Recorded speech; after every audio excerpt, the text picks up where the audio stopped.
निकाल दिया from one atom, if I remove the atom electron, discussion कहाँ लिखा हमने,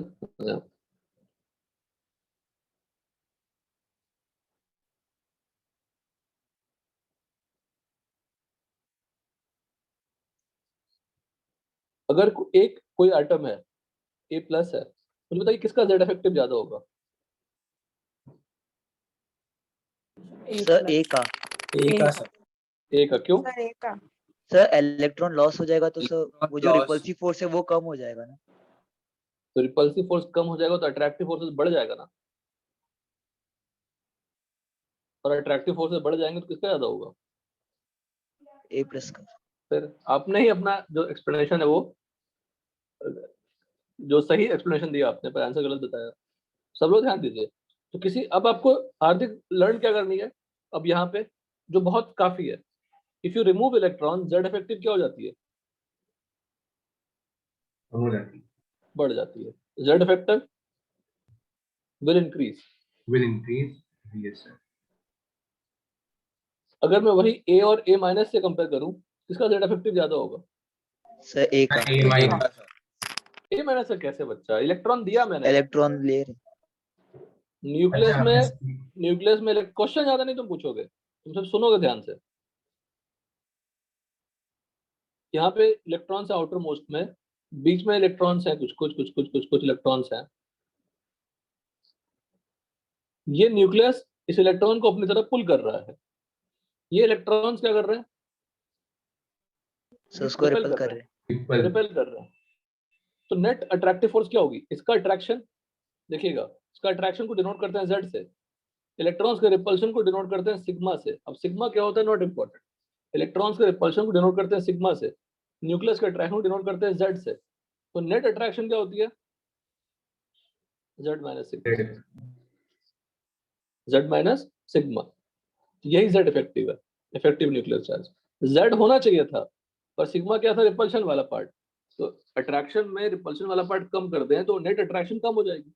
बट अगर मैं इलेक्ट्रॉन ही कम कर दूं तो जेड इफेक्टिव क्या हो जाएगी? बढ़ जाएगी। तो due to loss of electron, due to loss of electron, sigma क्या होती है? डिक्रीजेस। तो जेड इफेक्टिव क्या होगी? Increases. Due to gain of electron, sigma increases, Z effective decreases. Due to gain of electron sigma increases, Z effective decrease. अगर Z effective decrease हो रहा है, अब रुकिएगा ध्यान सुनिएगा, अब जो लास्ट क्लास से अटेंड की उनको तो कोई दिक्कत नहीं है, जो अभी आज अटेंड कर रहे हैं उनको थोड़ा बहुत दिक्कत होगा, कोई पर वो भी दिक्कत नहीं आएगी। जेड इफेक्टिव अगर बढ़ गया तो अट्रैक्टिव फोर्स इलेक्ट्रॉन पे क्या हो गए? बढ़ गए। अगर अट्रैक्टिव फोर्सेस बढ़ गए तो वो उसके नजदीक आएगा न्यूक्लियस के। यस बोलते हैं ना सब, यस बोलते हैं ना। हार्दिक तुम्हें कल बोलते हैं फट। हार्दिक या जो भी लास्ट क्लास अटेंड नहीं किए हैं, हार्दिक ने अपनी कंसर्न बता दी, बस लोगों ने कंसर्न हो सकता ना बताया होगा। तो न्यूक्लियस का अट्रैक्टिव फोर्स बढ़ जाएगा अगर आपने जेड इफेक्टिव बढ़ा दी तो। अगर अट्रैक्टिव फोर्स बढ़ जाएगा तो साइज क्या हो जाएगी? सर छोटी हो जाएगी। तो जेड इफेक्टिव बढ़ने से साइज क्या होती है बेटा? डिक्रीज। और जेड इफेक्टिव कम होने से साइज क्या होती है? इंक्रीजेस। तुम लोग लिख सकते हैं ड्यूरिंग फॉर्मेशन ऑफ कैटायन, बड़ा प्यार से लिख देंगे, उतना बड़ा हाई फाई जो सेंटेंस लिखा है जरूरत भी नहीं है। During formation of cation Z effective बोलो increases because sigma what decreases sigma decreases. z is constant, z तो कांस्टेंट ही रहेगा ना। we are not removing the protons, protons Yes, निकाल रहे हैं, yes sir. इलेक्ट्रॉन्स ऐड कर रहे हैं। एक मिनट रुकिए,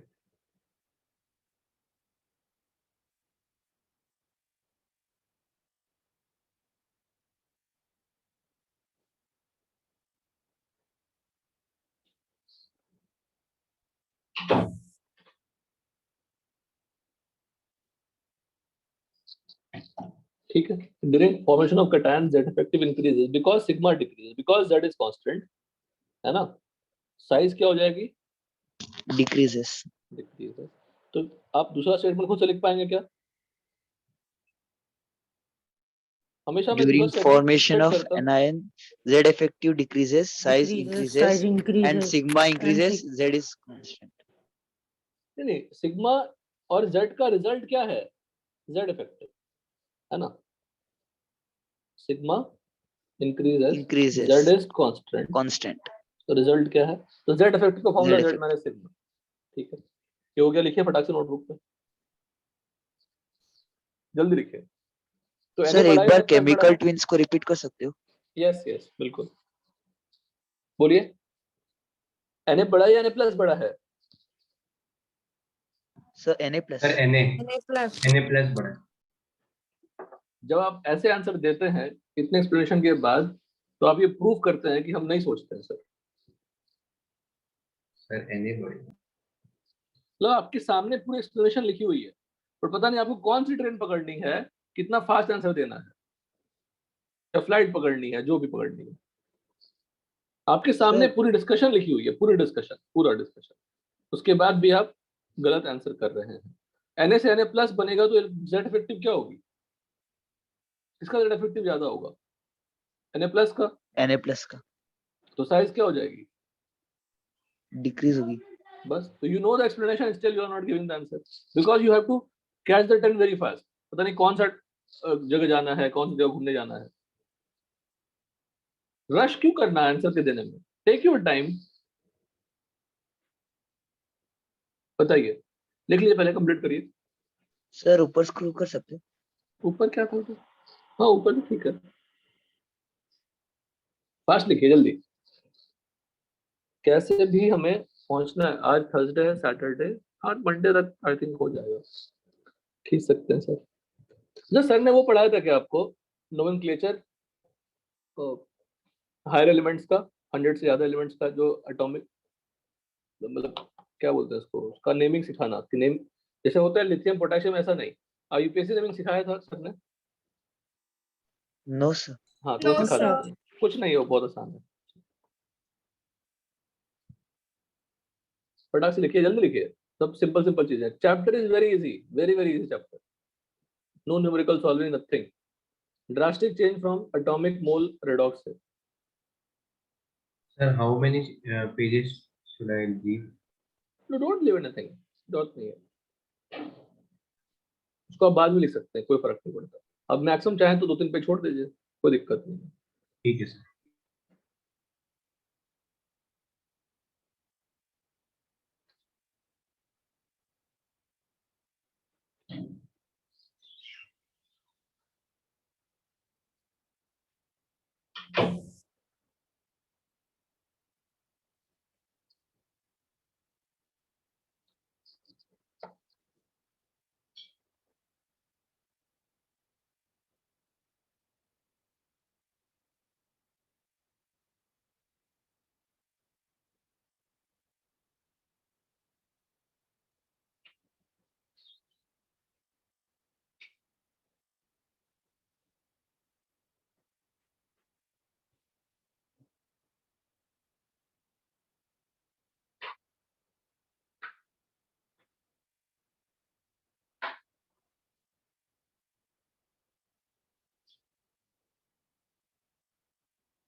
डन सर. ठीक है, Sir, 1 minute. हाँ। तो कौन कौन से रेडियस है फटाफट रिकॉल कर लें, लेते हैं एक बार। How many atomic radius are there? Covalent radius, metallic radius और van der Waals Sir, radius. Van der Waals Underworld radius. radius. सबसे बड़ा रेडियस कौन सा है? वंडरवॉल. वंडरवाल, बिकॉज दो एटम बॉन्डेड नहीं होते, उनका डिस्टेंस निकालता है। मेटालिक रेडियस, दोनों क्लोज सर होते हैं, सेकंड देते हैं. और फिर कोवेलेंट तो ओवरलैप कर जाता है ऑर्बिटल, तो नजदीक आ जाते हैं न्यूक्लियस, सबसे है ना। छोटा. लेकिन नियॉन जैसे एलिमेंट का कौन सा रेडियस निकालते हैं? सर वंडरवॉल से निकालते हैं, इसलिए सबसे बड़ा होता है. क्योंकि वो बॉन्ड में पार्टिसिपेट करते नहीं है ना? ठीक है। डाउन द ग्रुप साइज क्यों बढ़ता है? सर उसका एक न्यू क्योंकि शेल उस- ऐड होते जाता है। हाँ, नंबर ऑफ शेल्स बढ़ते हैं, नंबर ऑफ cells सेल बढ़ेंगे। इंक्रीजेस द लेकिन जेड इफेक्टिव क्या होती है down the group? Almost sir कम हो सेम रहती है, सेम रहती है। Along the period left to right, increase होती है। Left to right Z effective क्या होती है? Left increase to right along the period Z effective increase होती है। और टॉप टू बॉटम यही सबसे क्वेश्चन ऑलमोस्ट आते हैं। Same. Top to bottom almost constant या स्लाइटली डिक्रीजेस। ठीक है। तो z effective will not play any role down the group, number of cells will participate in that। कि सेल्स ही बढ़ जाएंगे तो साइज बढ़ जाएगी, और along the period z effective बढ़ेगी तो साइज क्या होगी? कम होगी। सिर्फ ऐसे ही क्वेश्चन आते हैं, वो जो हिस्टोरिकल डेवलपमेंट है वो सबसे क्वेश्चन ज्यादा नहीं आते। अंडरस्टूड? Yes sir. ठीक है, मूव करते हैं थोड़ा। During the size of cation, thus the size of cation is always smaller than the denominator लिखा हुआ है। On the other hand, size of anion is ठीक है। Factors affecting the atomic z effective बढ़ेंगे तो attraction of nucleus बढ़ेंगे, size decrease। वही size of valence cell, size of valence cell बढ़ेंगे तो size of atom भी क्या होगा? बढ़ेगा। या प्रिंसिपल क्वांटम नंबर बढ़ेगा तो साइज क्या होंगे? बढ़ेंगे। इंक्रीजेस। तो अभी सब बच्चों वाले पार्ट है। मल्टीप्लिसिटी बॉन्ड, अब ये सब थोड़े एक्स्ट्रा ऑर्डिनरी एग्जांपल्स हैं जो अभी नहीं बताना चाहिए, पर ठीक है, अगर जानने में कुछ बुराई नहीं है। अब देखो, सी सिंगल सी है, ठीक? तो सी सिंगल सी का बॉन्ड लेंथ क्या है? 1.54। डबल बॉन्ड होता है तो उसकी लेंथ कम होती है, ट्रिपल बॉन्ड होता है तो 1.2 होती है। तो यहाँ का कोवेलेंट बॉन्ड बड़ा है तो कोवेलेंट रेडियस भी क्या होगी? सब बड़ा रहेगा। बड़ा रहेगा। कोवेलेंट बड़ा बॉन्ड रहेगा यहाँ का छोटा है तो कोवेलेंट रेडियस कम है। खुलता है। ठीक है, बस यही लॉजिक है, कुछ लॉजिक नहीं है, कोई मतलब नहीं है। Charge on cation, charge on cation increases, attraction increases, z effective increases, Increases. size size छोटा। डिक्रीजेस। तो Fe2 plus Fe3 plus सबसे छोटा कौन होगा? बोलो। Fe3 plus। Sir Fe3+। ना रुको, पहले मुझे एक अच्छा क्वेश्चन देने दो, रुको just a minute. Okay,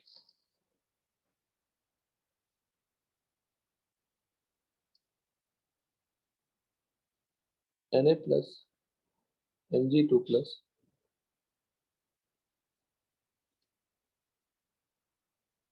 F minus O2 minus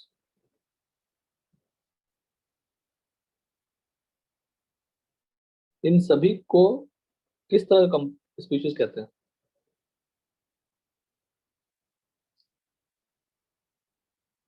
ये सभी किस तरह के स्पीशीज हैं? पहले ऐसा क्वेश्चन ही नहीं पूछना चाहिए मुझे, बट स्टिल किस तरह के स्पीशीज है बताइए। Sir iso electronic. बहुत बढ़िया, आइसो इलेक्ट्रॉनिक। Iso electronic. अब मेरा क्वेश्चन ही अजीब था कि सर ये क्या क्वेश्चन, आपको हमें ये पूछना चाहिए था कि आर दिस आइसो इलेक्ट्रॉनिक, नहीं, हमने पूछा कि ये कैसे स्पीशीज है। अगर आप इसका आंसर देते हैं मतलब you are more confident, isoelectronic species है। ठीक है, now compare the Z effective, compare करिए। जेड इफेक्टिव जब ऐसा लिख दिया बेटा, तो जेड इफेक्टिव हमने ये मेंशन नहीं किया कि किस इलेक्ट्रॉन का पूछ रहे हो sir, 3d 4d 4s 3s किसका। जब ऐसा मेंशन नहीं करते हैं तो they are always expecting for the last electron. Understood? Yes sir. Compare करने के लिए बोल रहा हूँ, निकालने के लिए नहीं बोल रहा। समझ गए? कंपेयर करने के लिए बोल रहा हूँ, तो कंपेयर करिए। मुस्कान बोला मत बेटा, निकाल के रखो। Hello, sir. हाँ सर। MG smaller. स्मॉलेस्ट क्यों? Yes, sir. मैं लिख देता हूँ, फिर करेक्शन करना होगा। जेड इफेक्टिव, ठीक है, क्यों ऐसा? एक्सप्लेन करो अक्षर। तो ये पार्टिसिपेट इन द क्लास ना, तो हम लोग को भी कॉन्फिडेंस बढ़ता है, डेफिनेटली बढ़ता है। लग रहा है कि कुछ कुछ वैल्यूबल चीजें कर रहे हैं, अदरवाइज मशीन की तरह बोल रहे हैं। बताइए सर उस पे चार्ज है लेनो। क्या बेटा? जेड इफेक्टिव बोला मैंने पॉजिटिव चार्ज कंपेयर नहीं कराया, जेड इफेक्टिव कंपेयर करने के लिए कह रहा। Think and answer.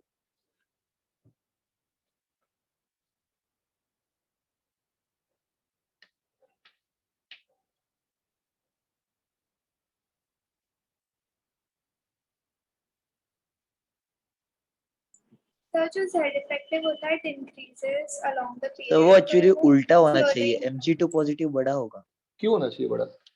सर, क्योंकि लॉस ऑफ इलेक्ट्रॉन में Z इफेक्टिव बढ़ता है, तो उसके हिसाब से सर। नहीं, पर एलिमेंट ही अलग अलग है ना, तो that you can not compare ना। नहीं समझे? अब मैं क्या करता हूँ, टेबल बनाता हूँ, टेबल। चलो मुझे ये बताओ, सब में कितने इलेक्ट्रॉन्स हैं? सर 10 इलेक्ट्रॉन है। 10 इलेक्ट्रॉन 10 सब में इलेक्ट्रॉन 10 इलेक्ट्रॉन्स हैं, ठीक है। नाउ Mg2 प्लस, बड़ा प्यार से देखो, ये एनालिटिकल हुआ, ये नॉलेज नहीं है। आपको नॉलेज सफिशिएंट है, जो हम करने वाले हैं वो एनालिटिकल डिस्कशन है, जो आप बिल्कुल आराम से कर सकते हैं। और ये कोई सिखाता नहीं है, सीखते हैं धीरे धीरे आप। तो Z और सिग्मा की बात करें, Z क्या है बताओ Mg का? सर 12 11 9 and 8 9 8 अब सिग्मा हमने निकालना सिखाया था बेटा क्लास में, ठीक है ना। बट अगर मैं सिग्मा नहीं जानता हूँ निकालना, जैसे अभी हार्दिक सिचुएशन में है, मुझे नहीं पता, लेकिन can you tell me what is the relation between sigma of this and this? Sir sigma बढ़ेगा। सर 1 सब- इलेक्ट्रॉन का Sir, difference it Hardik will be Hardik तुम same. मत बोलो, don't say anything, listen, you don't know how to calculate sigma, you just listen, listening is the super method बेटा। Listening नहीं करोगे अच्छे से नहीं होगा। आपने क्लास अटेंड नहीं किया, फिर आप बोले जा रहे हैं बीच बीच में, क्योंकि आप अब और कम सीखेंगे। सुनो कि इस दुनिया क्या जवाब दे रही है। आपके जवाब से मुझे कोई इंटरेस्ट नहीं है आज तो डेफिनेटली इंटरेस्ट नहीं है। आप लिसनिंग पे ध्यान दीजिए, सुनिए अच्छे से, देखिए लोग क्या कह रहे हैं। नितिन ने गलत बोला, किसी और ने सही बोला, वो देखिए क्या बोल रहे हैं वो लोग, क्या लॉजिक है उनकी। सिग्मा सबका सेम क्यों होगा, बोलो या बोलो। Why the sigma will be same for all these ions? Because sigma Sir, depends on क्योंकि- what? Electrons. सिग्मा किस पे Yes. डिपेंड करता है? सिग्मा किस पे डिपेंड करता है बताइए? Sigma will depend on electrons ना, उसका न्यूक्लियस से क्या Electrons. मतलब है? तो सिग्मा अगर मैं यहाँ x लेता हूँ तो यहाँ भी क्या लेना पड़ेगा? X तो if two species having same number of electrons, their sigma will be also what? बोलो।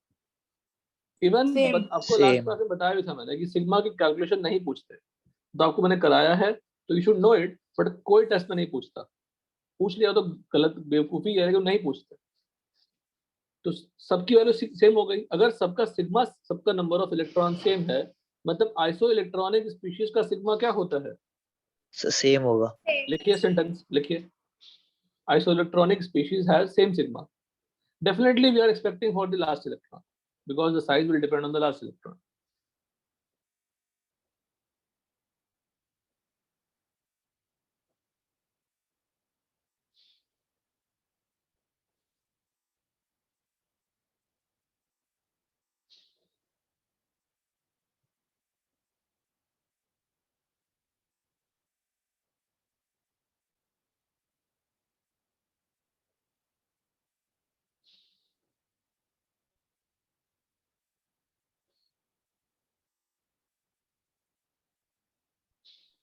डन।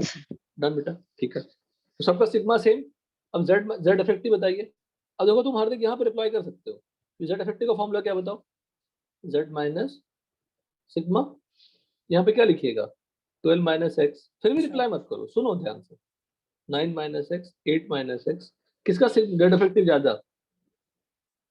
सो Mg2 प्लस Mg2 प्लस का तो आइसो इलेक्ट्रॉनिक स्पीशीज में किसका जेड इफेक्टिव ज्यादा? तो उसका जेड क्या होता है ज्यादा? For isoelectronic species, if Z more, Z effective more, मोर क्योंकि सिग्मा तो कांस्टेंट है ना। Yes For isoelectronic species, sigma is constant. Z effective more तो atomic size सर लेस होगा। less। लिखिए अच्छे से।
Done. Done? Yes, sir. Sir, Done. 1 minute.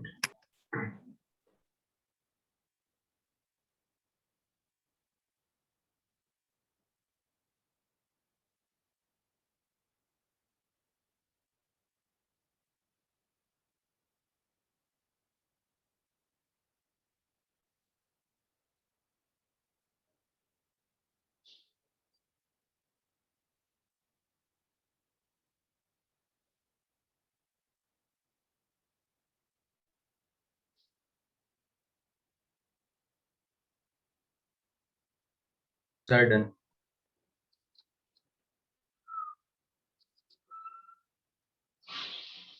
ठीक है, तो आइसोइलेक्ट्रॉनिक स्पीशीज से रिलेटेड भी डिस्कशन हमने कर लिया। अब तुम ऑलमोस्ट आ जाओगे सेम सिचुएशन में बेटा, समझ गए हार्दिक? पूरा ऑलमोस्ट आ जाएंगे। Yes, sir. Diagonal relationship, second period, lithium magnesium. देखो हार्दिक, सिंपल सी बात है, पढ़ाई करने के लिए पढ़ाकू बनने की जरूरत नहीं है। आप कितना टाइम लग लगता है आपको अगर वीडियो निपटाते तो कल से रात तक में? कोई ज्यादा नहीं, फिर फ्री हो जाते, बड़ा आराम से रहते। वो होता है, वो माइंडसेट रहता है। पढ़ाकू बनने की क्या जरूरत है, टाइम पे बस पढ़ना होता है। डायगोनल रिलेशनशिप, ये आप सुने पहले पहले सुने हो 9th में डायगोनल रिलेशनशिप? सबने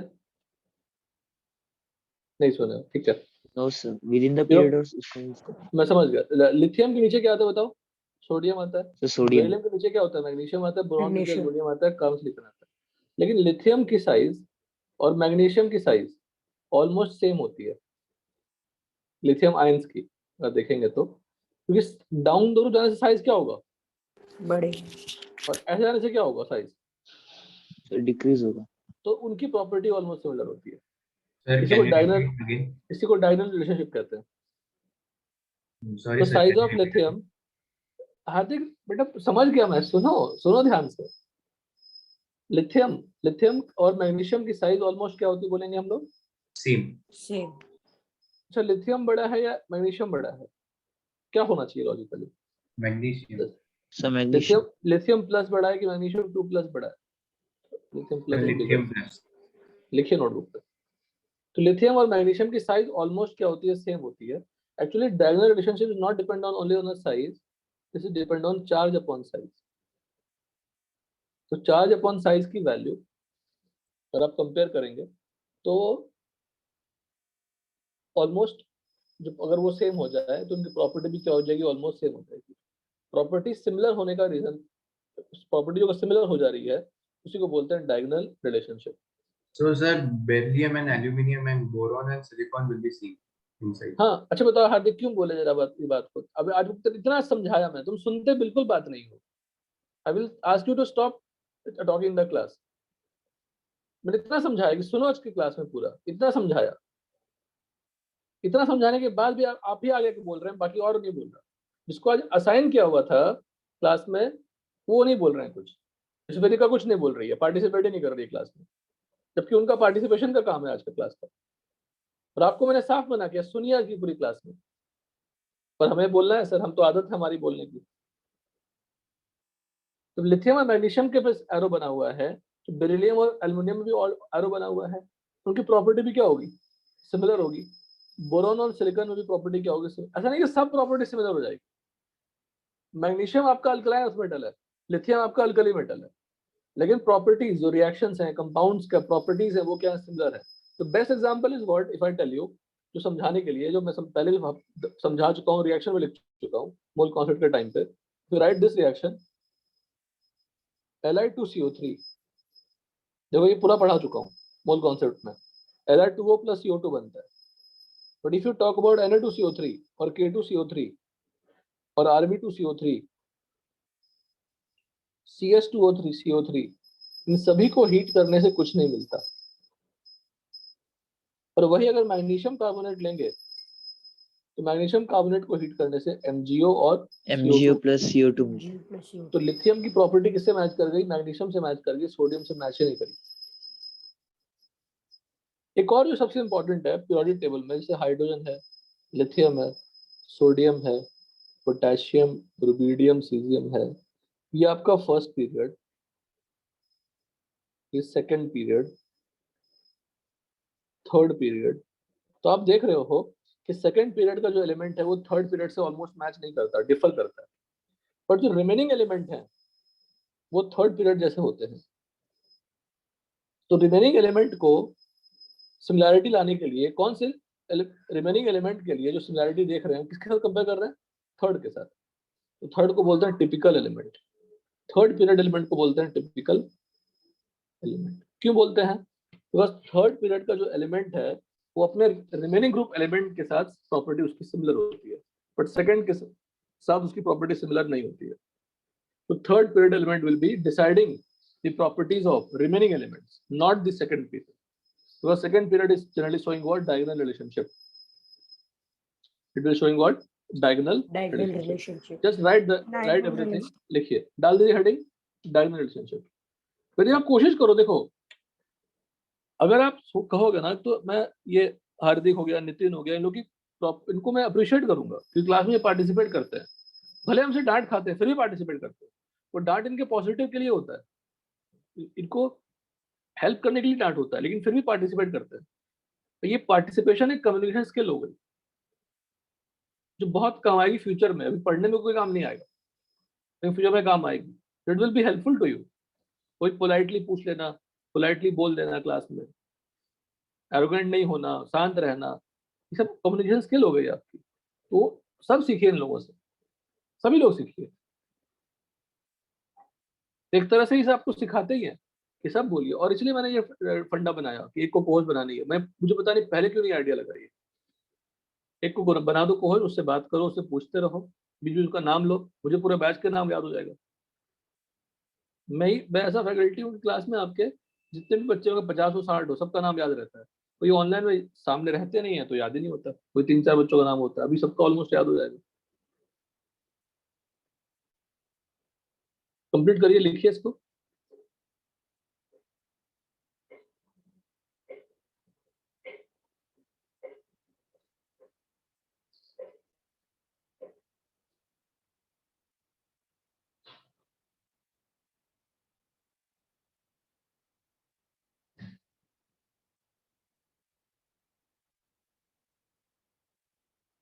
सर बोलो। सर डायगोनल रिलेशनशिप सिर्फ थर्ड और सेकंड और थर्ड के लिए वैलिड है? हाँ, बिकॉज सेकंड की प्रॉपर्टी थर्ड से मैच नहीं करती ना।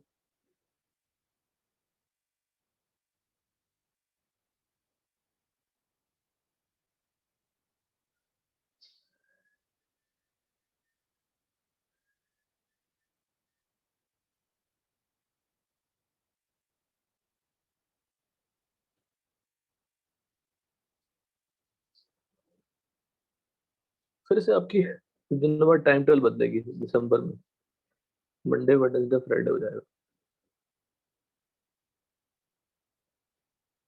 मॉर्निंग क्यों नहीं कर देते हैं यार ये?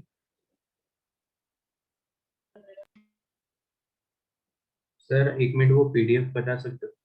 कौन सा बेटा? लास्ट वाला जो बता रहे थे डायगोनल रिलेशनशिप। हाँ हाँ, मत लिखो सर, लिखने की जरूरत नहीं है, डोंट राइट इट। लिखना नहीं सर, वो हाँ कुछ हाँ, एक पॉइंट्स लिखने थे बस। Yes yes, try to. अब ये चैप्टर ही ऐसा है कि थ्योरेटिकल है, तो जो एग्जांपल्स हैं, एक्सेप्शंस हैं, जो सारे वो दिमाग में रखने पड़ेंगे, वो बार बार पढ़ने से हो जाएगा, वो सॉल्विंग करेंगे तो। डन हो गया सबका? Yes sir. ठीक है, एग्जांपल एक और मैं लिखता हूँ, वो भी एग्जांपल लिखता हूँ, देखिएगा। अच्छा, मैंने हीटिंग इफेक्ट शेयर किया था आप लोगों के साथ, डिफरेंट कंपाउंड्स का हीटिंग इफेक्ट शेयर किया था कि हीट करने से क्या मिलता है।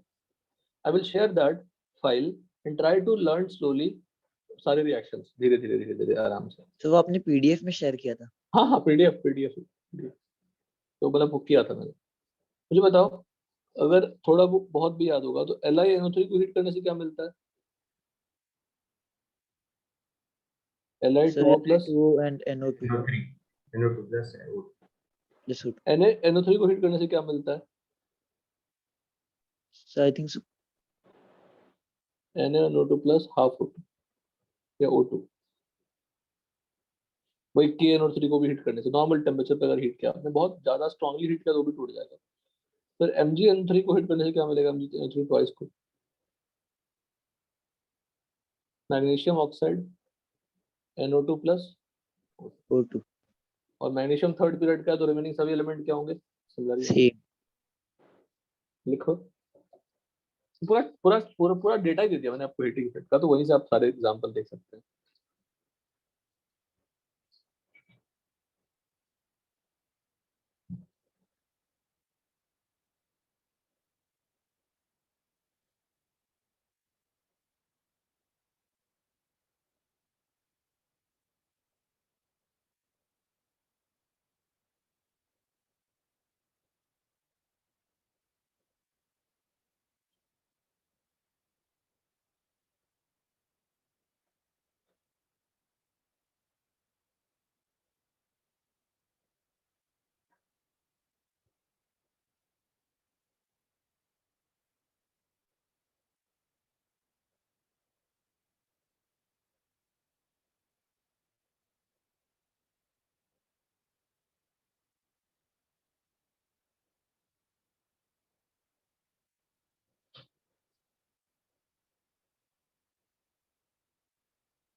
हो गया ना बेटा, आगे बढ़े।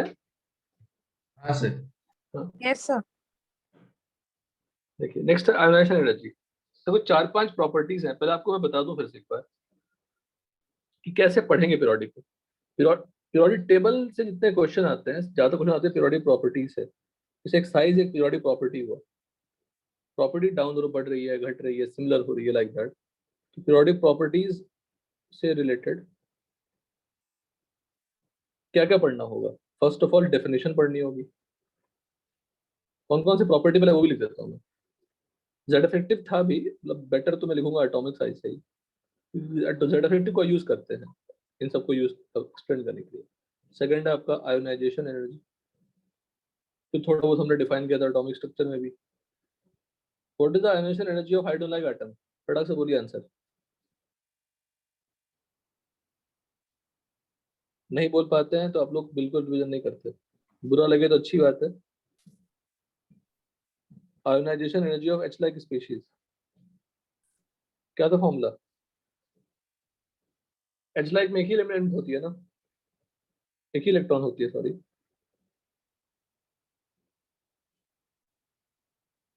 क्या फॉर्मूला था आयोनाइजेशन एनर्जी का? Sir Z square into 13.6। बहुत बढ़िया, बहुत बढ़िया। तुम्हारे सारे डांट वापस ले लिया मैंने आज। और डांट तो क्या था, समझाना ही था, डांट तो क्या ही हूं मैं, बस दिखाने के लिए गुस्सा करता हूँ। Super good. चलो तुम एक और बता दो फिर, जब इतना अच्छा बता दिया तो। Binding energy. सर उसका कुछ तो, सर जेड स्क्वायर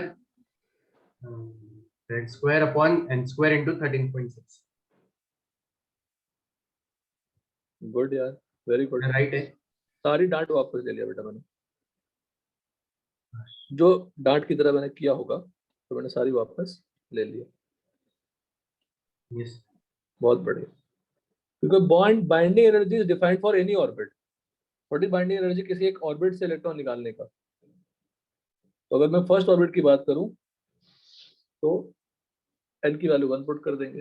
तो binding energy of first orbit क्या होती है? आयोनाइजेशन एनर्जी होती है। Yes, sir. गुड।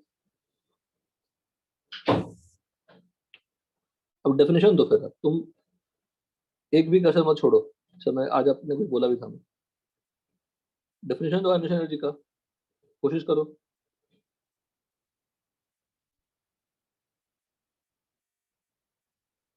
डेफिनेशन दीजिए आयोनाइजेशन एनर्जी का।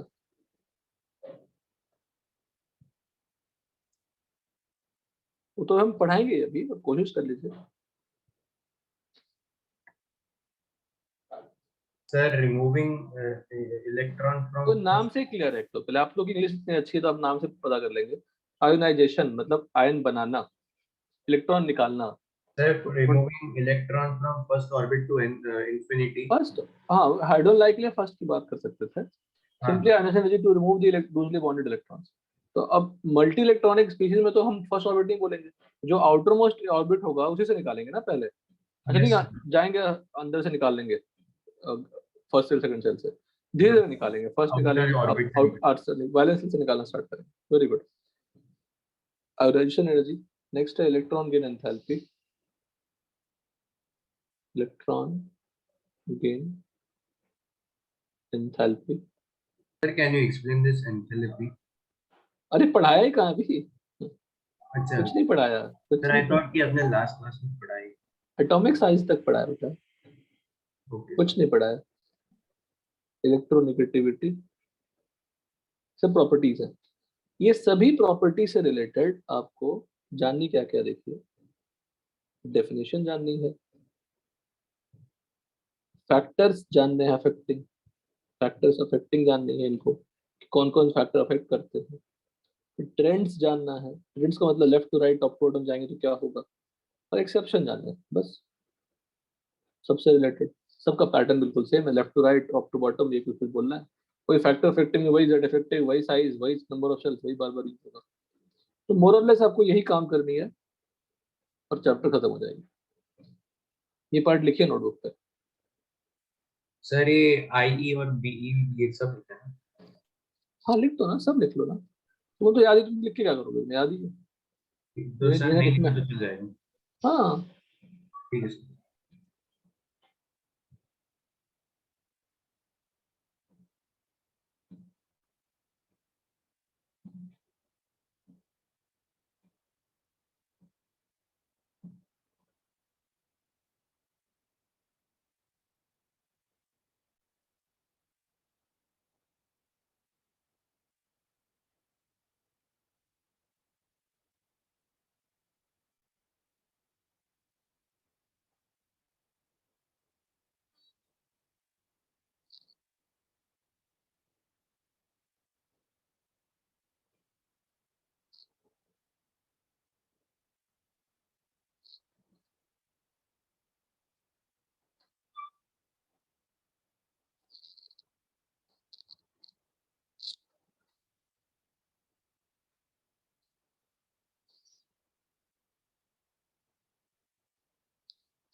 Sir, done. डन, ठीक है। यही करने हैं हमें, वन बाय वन एडिशन आते हैं और सब आसान है बेटा, सब काफी आसान, सब वही पुराने time time pass, Z effective number सब करना है। It is the amount of energy required to remove the electrons from an isolated gaseous atom. अब यहाँ पे एक नया चीज सीखिए, किसी इलेक्ट्रॉन्स को निकाला मैंने न्यूट्रल एटम से, we are talking about isolated gaseous atom, neutral atom है, निकाला इलेक्ट्रॉन, तो ये प्लस बना, इलेक्ट्रॉन बना, तो जो एनर्जी रिलीज हुई उसको हम डेल्टा एच आई ई से डिनोट करते हैं। उसकी वैल्यू क्या लिखा हमने, plus X, where X is what, positive.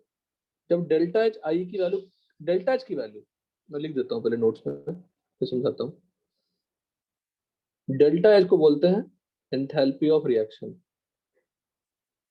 Enthalpy change. H बोलते हैं एंथैल्पी, एंथैल्पी को आप एनर्जी मान लो, पहले हीट मान लो, एनर्जी मान लो, इससे ज्यादा डेप्थ में मत जाओ। एच क्या है, एंथैल्पी या हीट है, कुछ भी मान लीजिए। Delta H R enthalpy of reaction, enthalpy of sir reaction, मतलब heat reaction, right? Heat of reaction या energy related to reaction. Enthalpy of reaction का मतलब हुआ sir enthalpy change of enthalpy reaction. मतलब हीट रिड्यूस या absorb ना? मैं बताता हूँ, एंथैल्पी तो हीट है, और जब आप एंथैल्पी ऑफ रिएक्शन बोलते हो ना, तो basically enthalpy change of reaction होता है। आलसी बन के हम उसको, जबकि बोलना चाहिए enthalpy change of reaction, change और हीट ऑफ रिएक्शन। अब अगर डेल्टा एच पॉजिटिव है, इसका मतलब होता है एंडोथर्मिक। क्या होता है, एंडोथर्मिक। एंडोथर्मिक और एंडोथर्मिक का मतलब होता है energy energy absorb, energy absorb. अब बताओ, इलेक्ट्रॉन्स को निकालने में एनर्जी एब्जॉर्ब हुई या रिलीज हुई? रिलीज, ठीक, देखो एक्सोथर्मिक।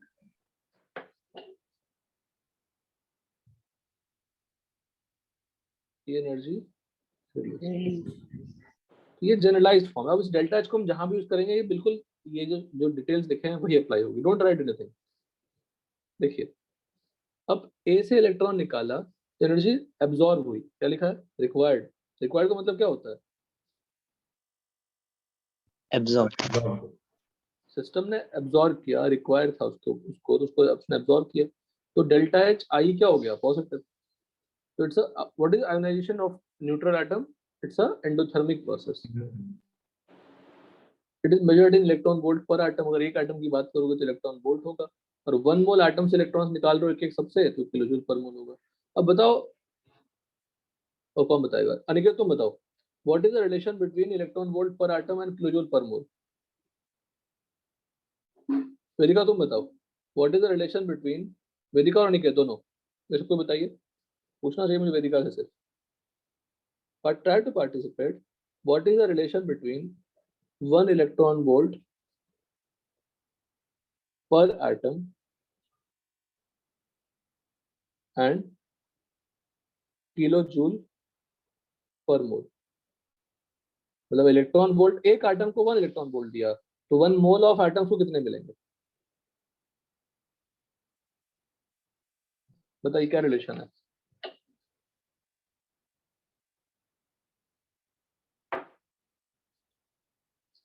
वेदिका याद नहीं है? सर 1.6 नहीं, कौन बताएगा, बताओ सर कोई। 1312 किलो जूल पर मोल।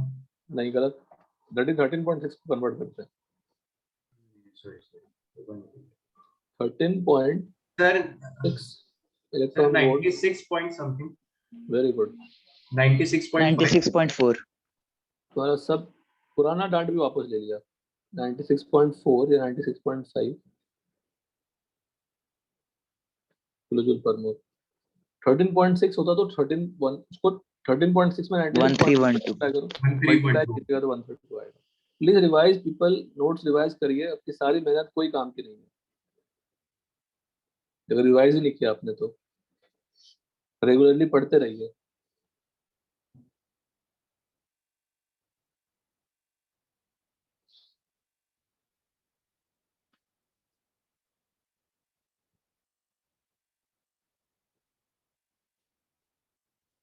ठीक है, हाँ। Continuous removal of electrons for an element is known as successive removal, and the ionization energy is known as successive ionization energy. मान लीजिए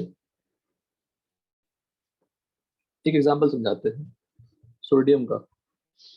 सोडियम से हमने एक इलेक्ट्रॉन निकाल दिया, Na+ बना। अब मुझे Na+ से फर्दर इलेक्ट्रॉन निकालने हैं मान लीजिए। तो ये फर्स्ट मुश्किल होगा या सेकंड मुश्किल होगा? सोच के आंसर दीजिएगा, टाइम लेके, जल्दबाजी नहीं चाहिए। जल्दबाजी करेंगे उनका सुनूंगा भी नहीं मैं। मैंने क्या सर क्या पूछा? बताना है इसमें? सोडियम से Na+ बनाया तो इलेक्ट्रॉन निकाला, तो पहला इलेक्ट्रॉन निकाला ना, तो पहला इलेक्ट्रॉन निकाला उसको बोल देते हैं फर्स्ट, बोलो, ionization energy. Ionization. First ionization energy of sodium, Na ठीक है। सेकंड I2 बोल देते हैं इसको। Second second IE of Na नहीं, second I of Na, and you can Sorry, also call it first IE of Na positive. Na plus. Very good. अब मुझे बताओ किसमें ज्यादा मेहनत लगेगी, Na से Na+ बनाने में या Na+ से Na++ बनाने में? So Na++ बनाने में। 2+ इससे बनाने electrons बनाने में। क्यों? सर इलेक्ट्रॉन्स को उसमें से और खींचना पड़ेगा, sir Z opposite for effective ज्यादा बढ़ होगा। जाएगा। Na+ से Na+. जेड इफेक्टिव वाली बात कौन कर रहा है? सब शांत हो जाइए। सर मुस्कान। Very good. तो टेक्निकल वर्ड यूज करो। आप जो कह रहे हैं वो भी सही है, पर उन जो आप बातें कह रहे हैं अट्रैक्टिव फोर्स सब तो सबका जो डिस्कशन है उसमें खत्म हो जाता है जेड इफेक्टिव बोलने से ही। तो Na के जो इलेक्ट्रॉन थे उस पे जो जेड इफेक्टिव लग रहा था, और Na+ का जो बाहर का इलेक्ट्रॉन होगा उसमें जो जेड इफेक्टिव लगेगा, किसमें जेड इफेक्टिव ज्यादा होगी? सर Na पॉजिटिव में। Na पॉजिटिव में। तो उसको निकालना मुश्किल होगा ना, यस बोलो। तो सक्सेसिव आयोनाइजेशन एनर्जी में रिलेशन क्या होगी, बोलो? ऐसा बढ़ती जाएगी। Any doubt? No sir. No, sir. बड़ा सिंपल है। तो मैं अगर लिखूं जेड इफेक्टिव Na++ का बेटा किससे ज्यादा है? सॉरी, Na+ का किससे ज्यादा है? सर Na Na से। No, sir. Na से ज्यादा। तो अट्रैक्टिव फोर्स क्या होगी? ज्यादा। इसका मतलब ये तो क्लियर हो ही गया कि अगर जेड इफेक्टिव ज्यादा होगी तो आयोनाइजेशन एनर्जी भी क्या होगी? ज्यादा। ज्यादा। सर ज्यादा ही होगी। Decrease. ठीक है, चलिए अब मुझे Thus बताइए। energy decrease, right? Yes yes, lithium and sodium, बताइए किसका आयोनाइजेशन एनर्जी ज्यादा होगा? तो डाउन द ग्रुप तो जेड इफेक्टिव ऑलमोस्ट सेम ही रहते हैं, थोड़ा वो चेंज उसको काउंट नहीं करते। किसका आयोनाइजेशन एनर्जी ज्यादा होगा? There is lot of exceptions, exception की बात नहीं कर रहा, नॉर्म लॉजिकली क्या होगा? Take your time then answer, and you can not use Z effective, ठीक है ना? जेड इफेक्टिव तो ऑलमोस्ट सेम ही रहते हैं, तो कैसे बताएंगे, कंपेयर करेंगे? सर पोटेशियम का ज्यादा होगा। क्यों? Sir sir number of formula shells बढ़ सर, रहे तो हाँ डिस्टेंस ज्यादा हो जाएगा। तो डिस्टेंस ज्यादा हो जाएगा, उसको निकालना इजी है ना? यस सर, यस सर, तो पोटेशियम के लिए वो। पोटेशियम के लिए इट इज इजी। तो आंसर उल्टा होगा ना? Yes sir. देखिए If distance of electron is more because the cell number is higher, so distance of electron, outermost electron from the nucleus is what? More. तो More. Nucleus से दूर है ज्यादा, वो उसको निकालना क्या होगा? Easy easy, Easy. ठीक है। एक और टेक्निकल थिंग, आज की क्लास का सबसे इंपॉर्टेंट पार्ट, पेनिट्रेटिंग पावर और पेनिट्रेटिंग इफेक्ट। ये जनरली यूज करते हैं दो अगल बगल के एलिमेंट से। पेनिट्रेटिंग पावर का पहले ऑर्डर लिख देते हैं, S is more than P more than D more than F, similar to screening effect. Screening effect का ऑर्डर क्या था? S more than P more than D more than F। Screening मतलब धक्का देना। हार्दिक, ये वाला पार्ट जो आज की क्लास में बताया, ये जो इलेक्ट्रॉन धक्का दे रहे हैं ना, यस इसी को कहते हैं स्क्रीनिंग इफेक्ट। स्क्रीनिंग इफेक्ट सबसे ज्यादा कौन दिखाते हैं? इलेक्ट्रॉन जो S में होते हैं। ओके ना पेनिट्रेटिंग पावर क्या, वो देखो। पेनिट्रेटिंग पावर होता है क्लोजनेस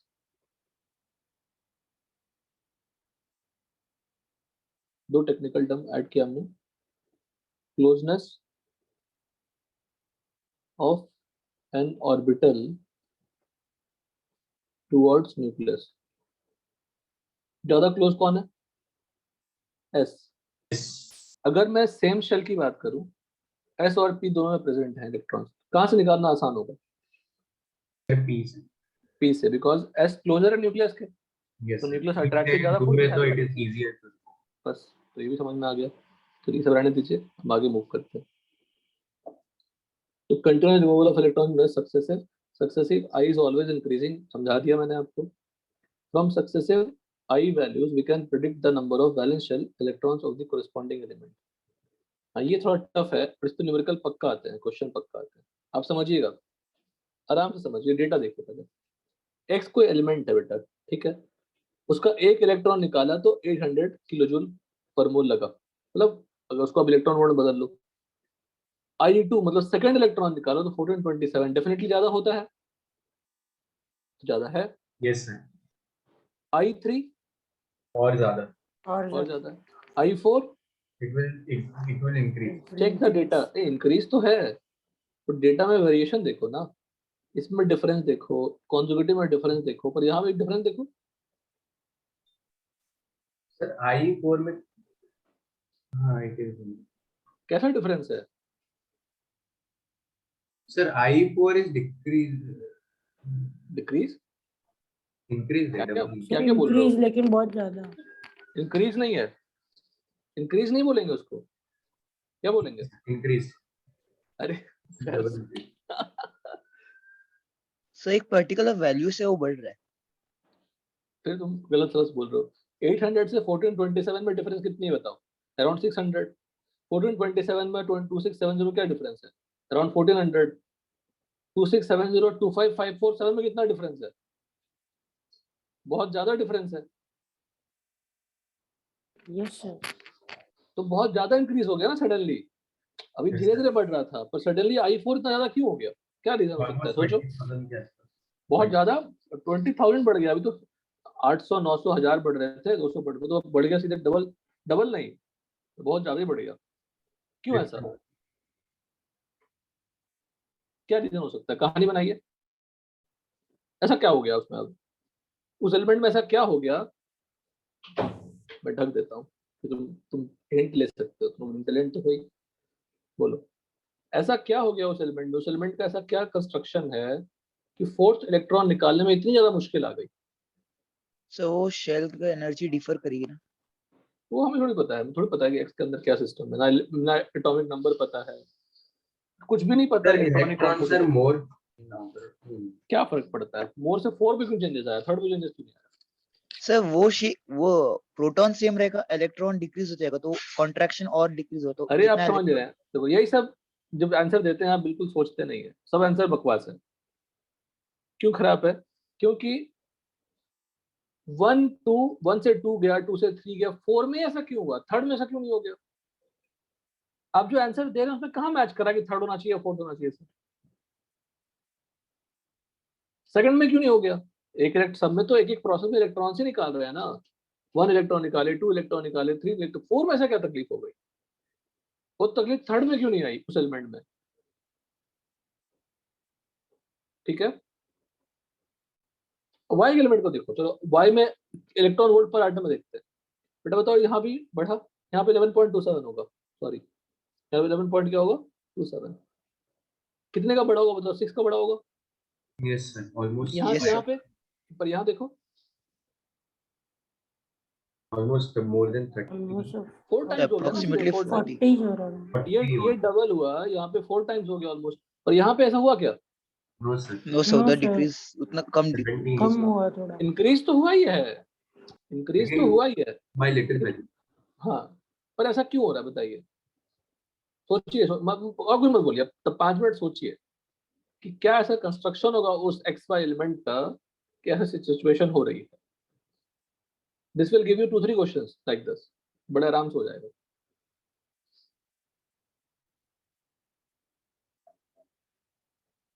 एक मिनट आप लोग करिए, एक मिनट के मैं आता हूँ।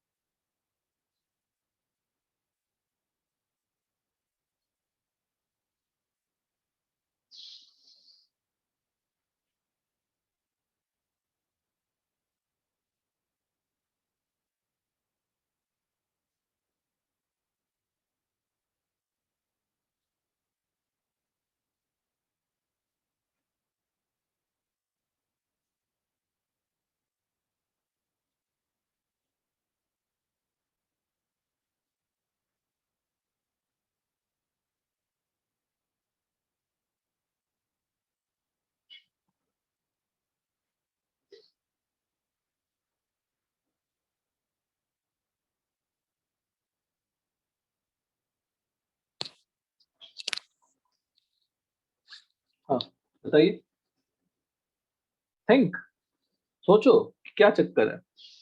ये करना, मैं आपको थोड़ा सा हिंट देता हूँ। पहले इलेक्ट्रॉन निकालना कहाँ से स्टार्ट करेंगे, बोलो। Sir first. फर्स्ट कैसे, ही देखो यही सब गड़बड़, तुम सब मेहनत सर करके तुम outermost पानी shell. फेरते हो। सर आउटर मोस्ट शेल से electron should be removed from the outer most shell. जब you want to form the cation, तो आपको रिमूव करनी पड़ेगी आउटर मोस्ट शेल से। तो बेसिकली जो रोल है वो आउटर मोस्ट शेल का ही है, ये तो कंफर्म हो गया। Yes sir. तो मुझे पूरे एलिमेंट के इलेक्ट्रॉनिक कॉन्फ़िगरेशन की जरूरत है क्या, नहीं जरूरत है। We have to work only on what, outer most shell. Yes sir. One by one निकाल रहे हैं ना, आउटर मोस्ट शेल से 1 निकाल रहे हैं, 2 निकाल रहे हैं, 3 निकाल रहे हैं, like this. Right. We are not interested the electronic configuration of complete atom. Only we are interested the electronic configuration of valence shell or outermost shell, है ना, valence shell और outermost shell. Outer most. Depending on the data which is given to you, x and y, try to work out what would be the number of electrons in the outermost shell. क्या हो सकता है, work करिए। अब बिल्कुल बताएंगे, बिल्कुल सही बताएंगे। नहीं बताएंगे तो I will be there, give a try. But don't say any random answer, please think over it कि सर ये लॉजिक नोटबुक में लिखिए, वैलेंस शेल में कितने इलेक्ट्रॉन हो सकते हैं। जैसे if I talk about hydrogen, what is the valence shell, only first orbit 1s1। But if I talk about helium 1s2, if I talk about lithium 1s2 2s1, what is the valence shell, बोलो, lithium का So 1s 2s1। if I talk about beryllium 1s2 2s2, what is the valence shell, 2s2। तो वैसे ही जो जिस element की मैं बात कर रहा हूँ यहाँ पे xy, उसका वैलेंस शेल क्या होगा, उस पर हमें काम करनी है, उस पर कितने इलेक्ट्रॉन्स होगा उस पर काम करनी है। Please work on it. आप बिल्कुल बता सकते हैं, नहीं बताएंगे तो कोई बात नहीं, फिर I will discuss that.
No one, सोचिए।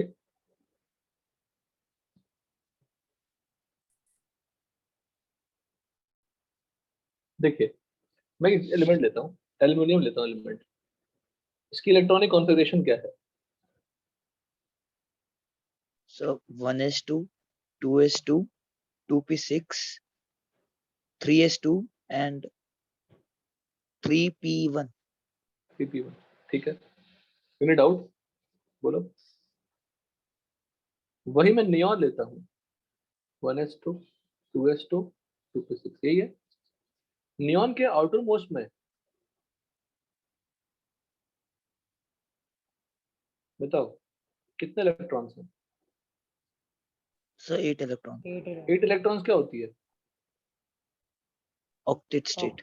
सुना है आपने ऑक्टेट कुछ ऐसा। Yes, sir, octet and duplet state. Octet क्या होती है, स्टेबल। तभी नियॉन क्या चाहता है, Stable बॉन्ड नहीं state. बनाना, बॉन्ड बनाना चाहेगा क्या, नहीं चाहेगा। नहीं No, बना। sir. ठीक है, और एल्युमिनियम पे आइए, एल्युमिनियम पे आइए। अगर एल्युमिनियम का मैं एक इलेक्ट्रॉन निकाल देता हूँ, क्या बचेगा 3s2। Let's take. हाँ मतलब डुप्लेट नहीं बना बेटा, डुप्लेट नहीं बना। डुप्लेट तो सिर्फ हाइड्रोजन और हीलियम के लिए एप्लीकेबल है और किसी के लिए एप्लीकेबल नहीं है। लिथियम के लिए बोल सकते हैं एप्लीकेबल है, लिथियम और बेरिलियम के लिए, yes but not for aluminium जो उसके आसपास है। एक और इलेक्ट्रॉन निकाल देता हूँ।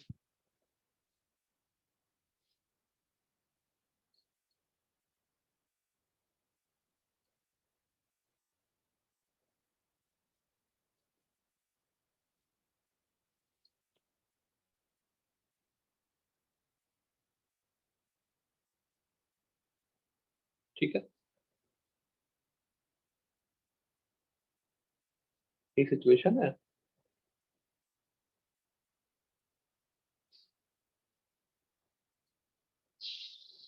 ये सिचुएशन है, ठीक है ना। ये आपका क्या है, एल्यूमिनियम। ये क्या है, प्लस। एल्यूमिनियम पॉजिटिव, एल्यूमिनियम ये 2 positive and aluminium 3 positive. 3 ball.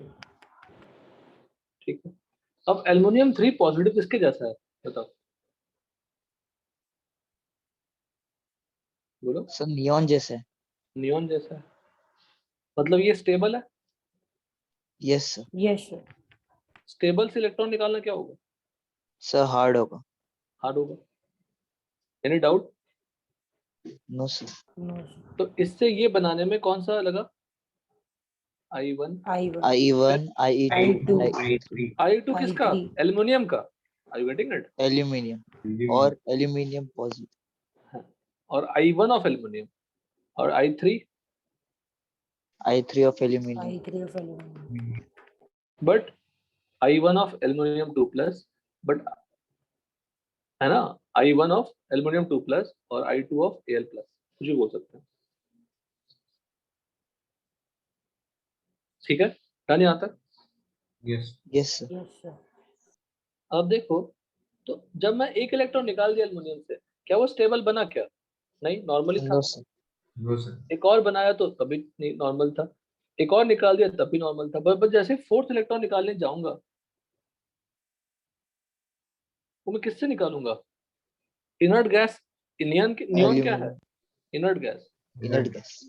इसकी जो इलेक्ट्रॉनिक कॉन्फ़िगरेशन होगी, ये भी किसकी कॉन्फ़िगरेशन है, नियॉन जैसा। Neon. नियॉन जैसा, बट इनर्ट गैस कॉन्फ़िगरेशन है। इनर्ट यस गैस कॉन्फ़िगरेशन का मतलब होता है कि आउटर मोस्ट में कितने इलेक्ट्रॉन्स हैं, sir 8 electron. Outer most shell has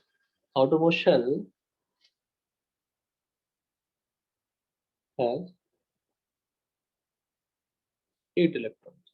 तो उससे निकालना मुश्किल होगा, ऊपर फर्क नहीं पड़ रहा था, ठीक है, बढ़ रहा था वैल्यू क्योंकि वो जेड इफेक्टिव बढ़ रही थी। यहाँ जेड इफेक्टिव तो बढ़ा ही है, साथ साथ में जो Al3 प्लस वो काफी स्टेबल हो गया है।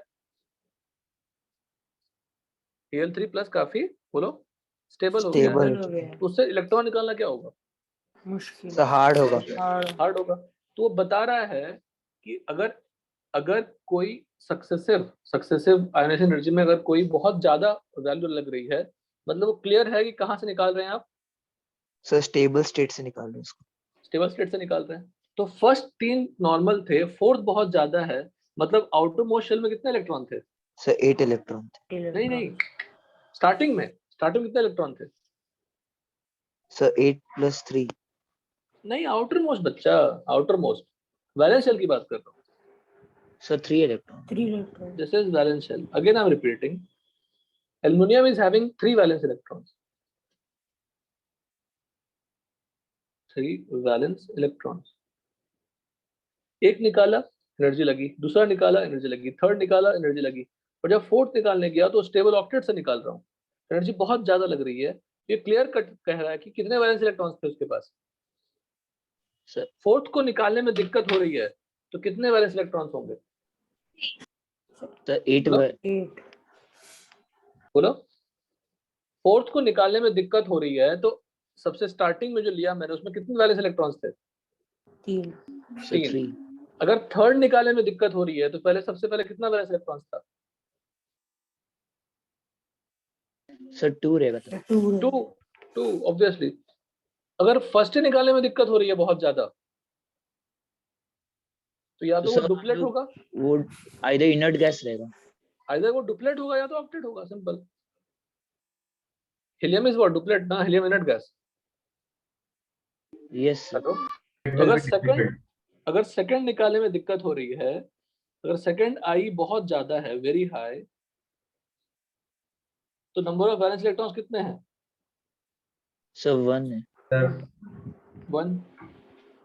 थर्ड आयोनाइजेशन एनर्जी अगर वेरी हाई है तो नंबर ऑफ वैलेंस इलेक्ट्रॉन्स कितने हैं? sir 2 अगर fourth ionization Hmm. Energy very high है तो नंबर ऑफ वैलेंस इलेक्ट्रॉन कितने हैं? so मतलब n is equals to n minus 1 answer रहेगा क्या बेटा बोलो? सर nth का उसका i का n minus 1 रहेगा क्या क्या बढ़िया सॉल्यूशन है, मैं तो कभी सोचा भी नहीं था। अगर फोर्थ आयोनाइजेशन एनर्जी बहुत ज्यादा है तो कितने वैलेंस इलेक्ट्रॉन्स हैं? 3 4 - 1 3 3। तो जो सक्सेसिव आयोनाइजेशन एनर्जी में जो सबसे ज्यादा वैल्यू होगी उससे 1 कम कर लीजिए, वही क्या होगा?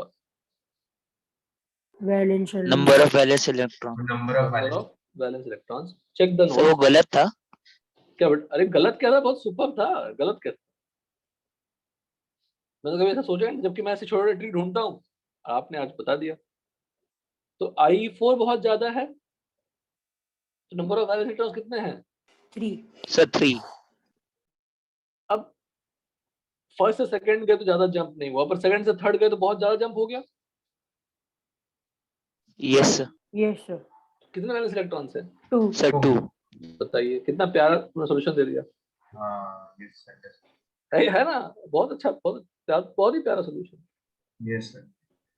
If you find the jump is very high तो कंफर्म है कि कौन सा कितना वैलेंस इलेक्ट्रॉन्स होंगे, निकाल लेंगे। और देखिए वही फैक्टर आ गया। Sir, I2 में 1 होगा ना? क्या I2 में 1. I2 में 1 मतलब? Number of हाँ लिखा है मैंने। उसमें if I2 is very high then almost 4 times हो जाता है बेटा, ऑलमोस्ट 4 टाइम्स हो जाता है, 10 टाइम्स हो जाता है, लाइक दिस। अगर वो इलेक्ट्रॉन वोल्ट में होगा ना तो ऑलमोस्ट 4 टाइम्स हो जाता है, तो समझ जाना गड़बड़ है। yes. Atomic size. When atomic size increases, then the electrons of outermost shell are more weakly attracted. वही लिखा जो समझाया मैंने। साइज बढ़ जाएगा तो आयोनाइजेशन एनर्जी क्या हो जाएगी? कम। जेड इफेक्टिव बढ़ जाएगा तो आयोनाइजेशन एनर्जी क्या हो जाएगी? बोलो। सर सेम रहेगा इंक्रीज बढ़ जाएगा। शील्डिंग इफेक्ट, अगर शील्डिंग इफेक्ट ज्यादा है, अगर सिग्मा मतलब ज्यादा है, सिग्मा के बारे में ही तो सर z इफेक्टिव कम रहेगा Z effect very good, sigma ज्यादा तो जेड इफेक्टिव कम हो जाएगी, और और अगर जेड इफेक्टिव कम हो गई तो आयोनाइजेशन एनर्जी Z effective ज्यादा. कम ओके। सिग्मा ज्यादा तो जेड इफेक्टिव कम, Yes, sir.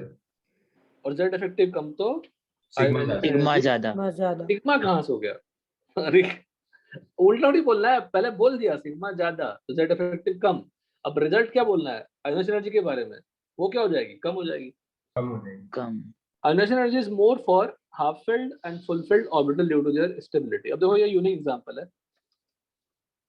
अब बताओ मुझे, lithium, beryllium, boron, carbon, nitrogen, oxygen, fluorine और नियॉन तो छोड़ दीजिए, वो तो ऑक्टेट ही है, उससे निकालना तो पहाड़ होगा। तो हम लेफ्ट टू राइट जाएंगे तो जेड इफेक्टिव क्या होगी?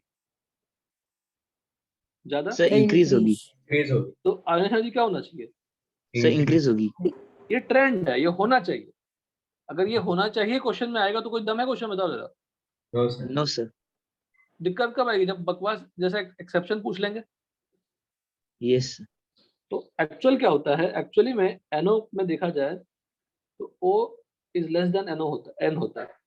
अब बोलो सर ये क्या मजाक है? मजाक ही है पूरा चैप्टर, समझ गए? अब इसको प्रूफ करने के लिए नया थ्योरी, एन की इलेक्ट्रॉनिक कॉन्फिगरेशन बताओ। सो 1s2 2s2 2p3 2p3 मतलब क्या हो गया? हाफ फिल्ड हुआ। Half Yes, sir. और ऑप्शन को बताओ। सो 1s2 2s2 2p4 2p4 half filled हुआ क्या? No, sir. No sir no sir 2p4 full filled हुआ क्या? Yes, sir. वाह, 2p4 फुल फिल्ड हुआ। No, half. No, sir no. Half filled ही हुआ ना Half filled. p6 half P6 filled is कैसे full. हुआ? p6 फुल फिल्ड होता है। p में कितने इलेक्ट्रॉन रह सकते हैं p सब शेल में? सर 6 में 6 अब ये सब क्वेश्चन मत उठाइए, ये ये half. हाफ फील्ड होगा। Yes. हाफ उसके अलावा सभी क्या है? कुछ भी है ना, हाफ फील्ड है ना फुल फील्ड है। और आपको बताया गया था फुल फील्ड और हाफ फील्ड ऑलमोस्ट क्या होते हैं? सबसे स्टेबल। स्टेबल तो 2p3 स्टेबल हो गई, अब 2p3 का स्टेबल हो, कोई चीजें स्टेबल है, स्टेबल चीजों से कुछ करना क्या होगा, मुश्किल है, हार्ड होगा, तो 2p3 से इलेक्ट्रॉन निकालना क्या होगा, हार्ड हार्ड Hard. होगा, हार्ड होगा। तो ऑप्शन की नाइट्रोजन से क्या होती है, कम बोलो। होती है। कम होती कम होती। नाउ बेरिलियम और बोरॉन का लिखो, 1s2 2s2 है ना, यस सर, बोरॉन का 1s2 1s2 2s2 2p1। 2p1 अब इसके इलेक्ट्रॉन कहाँ दिख रहे हैं आपको, फुलफिल्ड है, Yes sir. फुलफिल्ड है, पी और का उसका फुलफिल्ड है क्या, It is not. No no sir, sir तो किसको निकालना दिक्कत होगा, 2s2. सर 2s2 को तो beryllium will be more than what, boron. Boron. Boron ठीक कर लेंगे उसको। लेकिन एक और सोचो, पी क्लोजर है न्यूक्लियस के या एस क्लोजर है न्यूक्लियस के, Sir s. Sir S closer है, एस क्लोजर है एस से इलेक्ट्रॉन निकालना क्या होगा, सर हार्ड होगा, हार्ड होगा यहाँ is पे greater एक than और S. रीजन क्या बोल सकते हैं, due to penetrating power Power. Power, more penetrating power of S, Yes sir. ये भी बोल सकते हैं। तो ये टफ आंसर होगा ही, आसान आंसर क्या होगा, fully filled. Are you getting it? Yes sir. कहानी तो बनानी है, देखो ऐसा नहीं कि पहले हमने कहानी बनाई कि फिर आंसर आया, कि सर पहले हमने कहानी बना दी फिर बी और पता चला, पहले मेरे पास आंसर आया फिर हमने कहानियां बनाने स्टार्ट किया, Yes उस sir. कहानी को याद रखनी है। Done, Yes sir. अब रहने दीजिए, इतना आगे पढ़ेंगे हम लोग बाद में, ये पढ़ के सर रखना। मतलब एक्सेप्शंस को हम लोग इलेक्ट्रॉनिक कॉन्फ़िगरेशन से कर सकते हैं ना? एक्सेप्शन को हम लोग किसी भी तरीके से एक्सप्लेन करेंगे, परेशान नहीं होंगे, और एक्सेप्शन को एक्सप्लेन नहीं भी कर पाए, एक्सेप्शंस को तो याद तो पक्का रखेंगे, बिकॉज क्वेश्चन वही पूछने वाले हैं, टेढ़ा मेढ़ा घटिया सा। एक्सेप्शन सपना तो नहीं आएगा ना एक्सेप्शन, बताओ। यस सर, अगर ये ऑर्डर जो एक्सपेक्टेड है वही रहता कि कार्बन से ज्यादा नाइट्रोजन का, नाइट्रोजन ज्यादा ऑक्सीजन का, तो कहानी बनाते क्या? नो सर, अगर एक्सपेरिमेंटली ऑक्सीजन का आयोनाइजेशन एनर्जी नाइट्रोजन से ज्यादा आता, तो ये हम कहानी बनाते क्या, बताओ। No sir. नहीं बनाते, कहानियां तभी बनती है जब हमारे पास रिजल्ट है, Yes sir. तो कहानियों से दिल लगाने नहीं है, सर दिल तो लगाया था सर, वो यहाँ अप्लाई नहीं हो रहा है, हर जगह बदल जाएगा कहानी। एक पर्टिकुलर एग्जाम के लिए नई कहानी, नई कॉन्सेप्ट, उसको बोलते हैं कॉन्सेप्ट, कोई कॉन्सेप्ट नहीं है, उसी के लिए उससे यूज हो रही है। तो दिल विल नहीं लगाना है कि एक्सेप्शन में सर ये पॉइंट है तो अब यहाँ पे वहां भी अप्लाई कर देंगे, लिमिटेशन है सबके। आप नितिन मैं अगले क्लास में एक्सप्लेन करूंगा, समझ गए? आप पेज नंबर 35 तक पढ़ के रखिएगा, एक साथ एक्सप्लेन करूंगा ट्विंस वाला, क्योंकि वो आयोनाइजेशन एनर्जी में भी काम आएगी। ठीक है सर, यहाँ तक पढ़ ठीक है लेते ना? 35. ओके सर, पेज नंबर 35 तक कंप्लीट करिएगा, अगले ठीक। क्लास में चैप्टर खत्म हो जाएगी। Okay sir. Done, clear? Yes sir, Yes sir. Yes, sir. चलिए, okay, Thank you sir. Bye. Thank you, sir. Thank you Bye. Sir, bye sir.